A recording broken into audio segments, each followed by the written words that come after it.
2 जुलाई 2023 को हिंदू आक्रोश मोर्चे के नाम पर कुछ लोगों ने इश्तियाल अंगेज तकारीर की, इश्तियाल अंगेज नारे लगाए। मालेगांव शहर में इससे पहले इस तरह की हरकत नहीं होती थी। निहाल साहब के वक्त में कभी फ़िरका परस्तों की इतनी हिम्मत नहीं हुई कि इस तरह की तकरीर मालेगांव शहर में आकर करें और इस तरह की नारेबाजी करें। मगर धीरे धीरे मालेगांव शहर के हालात ऐसे होते जा रहे हैं कि फ़िरका परस्तों के हौसले दिन ब दिन बुलंद होते जा रहे हैं। हमने मोर्चा निकलने से पहले तहसीलदार को भी लेटर दिया कि इनको परमिशन नहीं देना। ये जो टाइटल से मोर्चा निकाल रहे हैं वो टाइटल ही ऐसा है जिससे हालात बिगड़ सकते हैं, लोगों की दिल आज़ारी हो सकती है और मालेगांव शहरियान की दिल आज़ारी हुई। मैं कल से जो शहर में देख रहा हूँ, घूम रहा हूँ, मालेगांव शहर के लोग फ़िक्रमंद है कि हमारे शहर में ये क्या हो रहा है। इस तरह की फ़िक्र इस शहर की आम आवाम में है, मगर इस पर ताकत से बोलने वाला कोई सामने आने को तैयार नहीं है। किसका डर है, किसका खौफ है, ये भी समझ के बाहर है। हमने तहसीलदार को लेटर दिया, तहसीलदार ने उस पर जवाब हमको लिखकर भेजा कि छावनी पुलिस स्टेशन और कैंप पुलिस स्टेशन ने परवानगी दी है, हमने परवानगी नहीं दी है। जबकि हमेशा परमिशन जो है वो तहसीलदार की अथॉरिटी है, तहसीलदार हमेशा परमिशन देता है। हम खुद अगर कोई धरना, आंदोलन, मोर्चा या रिक्शे पर अनाउंसिंग के लिए भी परमिशन का अरीजा देते हैं तो वो तहसीलदार में देते हैं। तहसीलदार उस पर हमको एक लेटर देता है।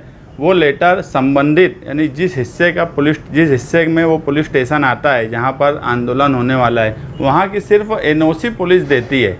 पुलिस परमिशन हमको तो कभी नहीं दी डायरेक्ट, मगर इस मर्तबा पुलिस ने डायरेक्ट उनको परमिशन किस इख्तियार से दी, ये पुलिस को ही बताना चाहिए कि अगर तहसीलदार ने परमिशन नहीं दिया तो पुलिस ने किस इख्तियार से परमिशन दी। हम बोल रहे हैं कि इस शहर में कानून 2 तरीके से पुलिस अप्लाई कर रही है। हम लोगों के साथ कानून का रवैया बिल्कुल अलग होता है और उनके साथ कानून का रवैया बिल्कुल अलग होता है जो फ़िरका परस्ती की बात करते हैं। जिस तरह की तकारीर हुई उस पर और जिस तरीके की नाराबाजी हुई, ये कहीं से एक समाज में, एक सेकुलर समाज में कहीं से काबिल कबूल नहीं है। इसलिए जिन लोगों ने भी इस तरह की हरकत की है उनके ऊपर गुनाह दाखिल होना चाहिए और पुलिस ने ये बताना चाहिए कि उन्होंने परमिशन किस अथॉरिटी से दी है। दूसरी बात कि एक बाहर से एक 2.5 फीट का आमदार आता है, वो अपना दबदबा बताता है इस शहर में, और कमिश्नर भी जो है संडे होने के बाद भी अपना लाव लश्कर लेकर किले पे मौजूद होता है और उसके सामने वो बोलता है कि ये सब बस्ती 8 दिन में तोड़ डालो, और अगर 8 दिन में नहीं तोड़े तो 90 दिन मैं खुद बुलडोज़र लेके आ जाऊंगा। ये मालेगांव शहर है, उनके बाप का राज नहीं है कि वो बुलडोज़र लेके आ जाएंगे और तोड़ डालेंगे। कानून से जो काम होगा हम उसमें कभी कोई रुकावट नहीं डालेंगे, मगर कोई आकर मालेगांव शहर में दम दाटी देगा या कानून से बड़ा अपने आप को मानेगा, खुद बुलडोज़र लेके आएगा, तो इस शहर में जनता दल के वर्कर आज भी मौजूद हैं और अगर उनमें इतनी हिम्मत है तो वो बुलडोज़र लेके इस शहर में आके बता दें। क्योंकि वो जो मामला है, जब वो कमिश्नर को लोक आयुक्त का ऑर्डर की बात कर रहा था तो उस वक्त कमिश्नर का भी काम था कि लोक आयुक्त का ऑर्डर उसके मुंह पे मारता और उसको बताता कि ऑर्डर में क्या है। लोक आयुक्त का ऑर्डर 19 सितंबर 2022 को किला झोपड़पट्टी के ताल्लुक से जो आया, उसमें क्लियर लिखा था कि the encroachers hunted should not be demolished till they are rehabilitated on an alternate land owned by the government, कि वो जो जगह है जब तक उनको अल्टरनेट कोई जगह नहीं दी जाती उस वक्त तक उनको नहीं हटा सकते। तो इनके क्या बाप का राज है कि ये बुलडोज़र लेके आएंगे और उनको हटा देंगे। इस शहर में हम आज भी ज़िंदा हैं। निहाल साहब का दबदबा इस शहर में आज भी हमसे ही है।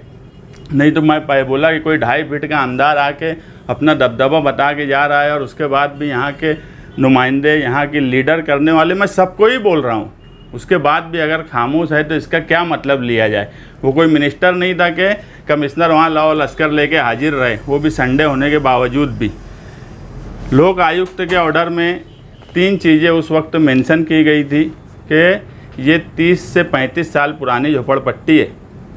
इस झोपड़पट्टी को हटाने के लिए उस वक्त के जो कलेक्टर थे सूरज मांडरे साहब, उन्होंने क्लियर वो बोला था कि प्रधानमंत्री आवास योजना से बेघर लोगों को जो घर बना के दिया जाता है वो स्कीम इन पर लागू करो और वहीं पर इनको बिल्डिंग बनाकर दे दी जाए। यही स्कीम की बात निहाल साहब अपने वक्त में किया करते थे मालेगांव शहर के ताल्लुक से। जब तुम्हारी घरकुल की योजना आ रही थी और तमाम लीडर टीकम फावड़ा लेके हाजिर हो गए थे कि हमने लाए, आज वो स्कीम फेल इसलिए हुई कि उस वक्त निहाल साहब की बात अगर सुनी गई होती कि जो जगह है वहीं लेआउट कर लो, जगह भी खाली हो जाएंगी और वहीं बिल्डिंग बनाकर उनको वही जगह दे दो। और वही बात लोक आयुक्त के उसमें कलेक्टर ने भी बोला था। उसके ऊपर कारपोरेशन ने उस वक्त आर्किटेक्ट से सर्वे किया, एक नक्शा बनाया। वो नक्शा भी आपके सामने है कि उसी जगह पर बनाकर देने की बात है। अगर कारपोरेशन उनको हटाना चाहती है तो जो नक्शा कारपोरेशन ने बनवाई है उस पर अमल क्यों नहीं करती, या कौन लोग रोक रहे हैं? क्योंकि इसमें ऐसा हुआ कि ये नक्शा बनाने की बात लगभग 1 साल पहले हुई और 1 साल या 10 महीना करीब ये नक्शा कारपोरेशन में आर्किटेक्ट ने दाखिल भी कर दिया। नक्शा बनाने की वजह भी कारपोरेशन की तरफ से आर्किटेक्ट को लेटर दिया गया था रितेश कांकरिया को कि वो नक्शा बना कर दे, मगर जानबूझ के नक्शा भी छुपाया जा रहा है। यहाँ तक कि वहाँ के रहने वाले लोगों के पास भी ये नक्शा वो लोग कोशिश करते थे तो उनको नहीं मिला। ये मैं अपने तौर पे कोई भी ज़रिए से निकाल के लाया, मगर इसको जानबूझ के छुपाया क्यों जा रहा है? अगर वहाँ के मामलात इस तरीके से हैं और फ़िरका परस्त, हम एक बात बोलते, कायदे से अगर कोई चीज़ है और उसके ऊपर एक्शन होगा तो हमारा कुछ बोलना नहीं है, मगर जातिवाद के नाम पर कोई आएगा और सिर्फ जात धर्म के ऊपर अगर ये बात बोलेगा कि इनको हटाओ और निकालो, तो ऐसा हम कभी होने नहीं देंगे। और अगर इस तरह का नक्शा बनाकर कारपोरेशन में दाखिल है तो कारपोरेशन उस पर अमल करे, घरकुल योजना की स्कीम उन पर लागू करे, उनको इस नक्शे के हिसाब से वहाँ बिल्डिंग बना कर दे और उसके बाद जो भी कार्रवाई करना है करे। कोई भी आयरा गैरा आएगा और बोलेंगे इनको उखाड़ो और भगाओ, तो ऐसा हम तो इस शहर में नहीं होने देंगे। बाकी के लोगों के बारे में मेरा कुछ बोलना नहीं है, क्योंकि अब मालेगांव शहर कहीं ना कहीं आम आवाम वो किले की बात बोलकर गए हो या जिस तरीके से इस्तेमाल अंग्रेज़ी के नारे लगा रहे हैं, अब इस शहर में लोग ये सोचने लगे हैं कि हमारा शहर किस तरफ जा रहा है, हमारा दबदबा इस शहर में कुछ बचा है कि नहीं बचा है।